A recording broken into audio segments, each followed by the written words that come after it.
because why does it matter? Oh, it doesn't matter to you. But to me, I'm a male. Okay? Okay. So, what are you? So I can call you sir or ma'am. What are you? What would you assume looking at me? What are you? What would you assume looking at me? I assume that you're a man. Okay? Okay? Thank you. Whatever. Now, hear me clear. If you give me your Snapchat or your Instagram rather than your phone number, yeah, sweetie, this is why guys treat girls like fucking slam pieces. What is a slam piece? I've never heard that term before. Maybe that's because I was born in 1997. But before we deconstruct the crumbling of someone's own psyche and ego and self-worth, let's acknowledge someone who's absolutely amazing. Now, if you do not follow Drew, you are missing out on so much good content. She absolutely reads him to filth in this video. I highly recommend you go check it out. I'll tag it right here. But after getting fully called out by some of the best creators on this app, what's the first reaction they will have?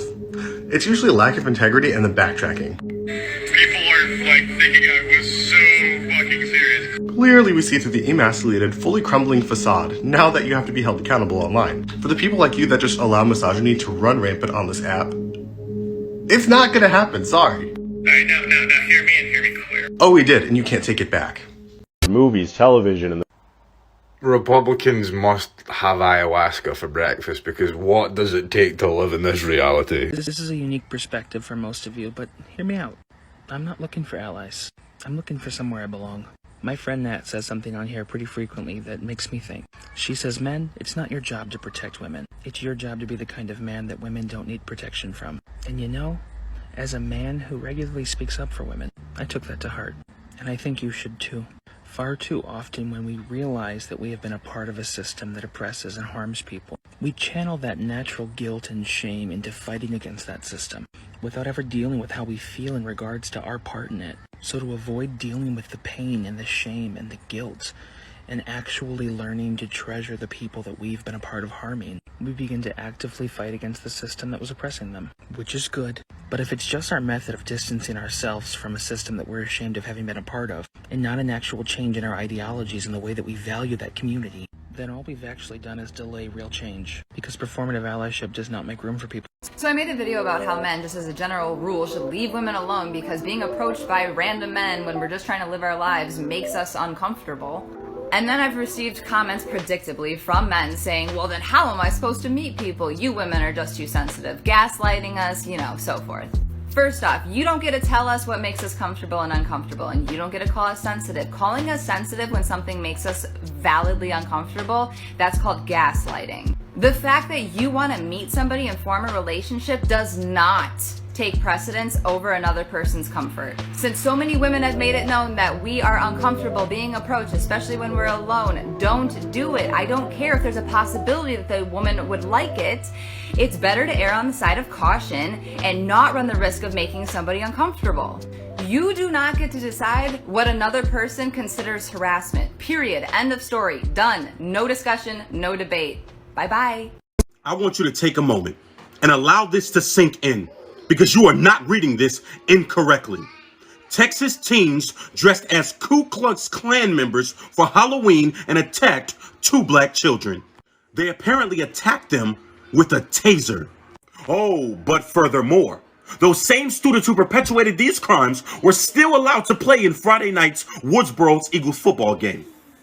We are demanding an explanation from the Woodsboro High School administration and athletic department on how 3 players could commit such an act of terror, hate, and injury, surely known by coaches and administration to have occurred, yet still be afforded the privilege to play football. I want you to say it loud and say it proud. You cannot make this shit up. Good day, goofies. If you like smoking weed, let me hear you say hell yeah. Hell yeah. Ain't nobody sicker in my Fisker room, ho. Ain't nobody. Fiskers don't make noise when they start up, just so you know. I don't know who needs to hear this, but never let a man think you don't have anybody looking out for you, or anybody as a matter of fact, because insidious people will weaponize your independence. We are already forced to carry the burdens of systemic ideologies, intergenerational traumas of misogyny, patriarchy, toxic masculinity, and abuse. Even if you have to lie to protect your peace, security, and safety, do it. No hesitations. Your body mind is not up for manipulation and exploitation. So I know you guys have seen this video. It's Jeff Bezos' yacht in Capri, and people are saying, y'all rocking with modern slavery? But who deserves that boat more than Jeff Bezos? Seriously, the man turned this into the third biggest company in the world. And whoa, slow down, comrade. I know you're already racing to the comments to call me a bootlicker, but I've already got a response for you. Your mama. Your parents probably have a 401k. Amazon is often one of the biggest holdings in a well-diversified index fund, usually between 3 and 5%. This is where most of my retirement money is, about 3.3% here. So next Christmas, when there's 20 Amazon packages under the tree, call your mama a bootlicker. You have to be honest. Am I ugly? Yes or no? The reason you think being a slut is a bad thing is because you are taught that women are to be sexualized, but not to be sexual beings. You know what makes me mad? Weeaboo never meant anime fan. It specifically referred to racist white people with racist Asian fetishes. It specifically referred to people who fetishized Japanese culture. Like, it literally comes from wannabe Japanese. It was a derogatory term because fetishization is disgusting. And Asian people would constantly talk about how much they hated weeaboos. And Asian people would constantly clarify, I don't hate anime fans, I hate weeaboos. And white people saw this word and saw the disgusting things it described, and instead of being disgusted by it, they identified with it. They wore the word weeaboo like a badge of honor. I know a lot of people are asking, like, why don't we have a better term for Asian fisher? We did. We literally did, and they reclaimed it. Because they don't see the fetishization of Asian people as disgusting or racist. They see it as a personality trait. Hey, sir, before you come in, you mind putting on your mask? Mask? This thing? I can't even think with this thing on.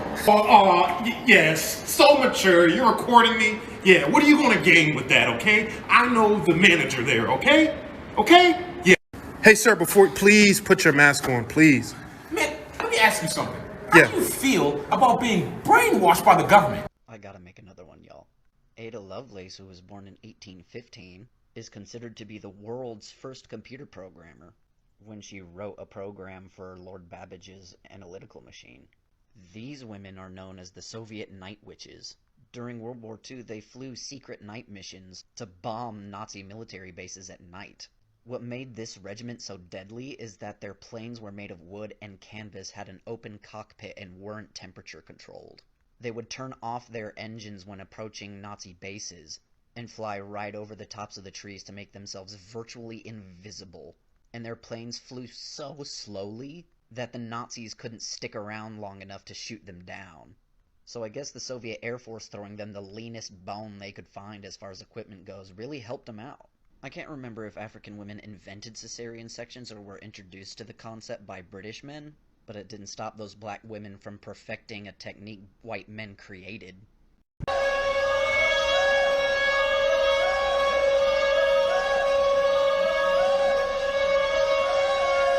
Okay.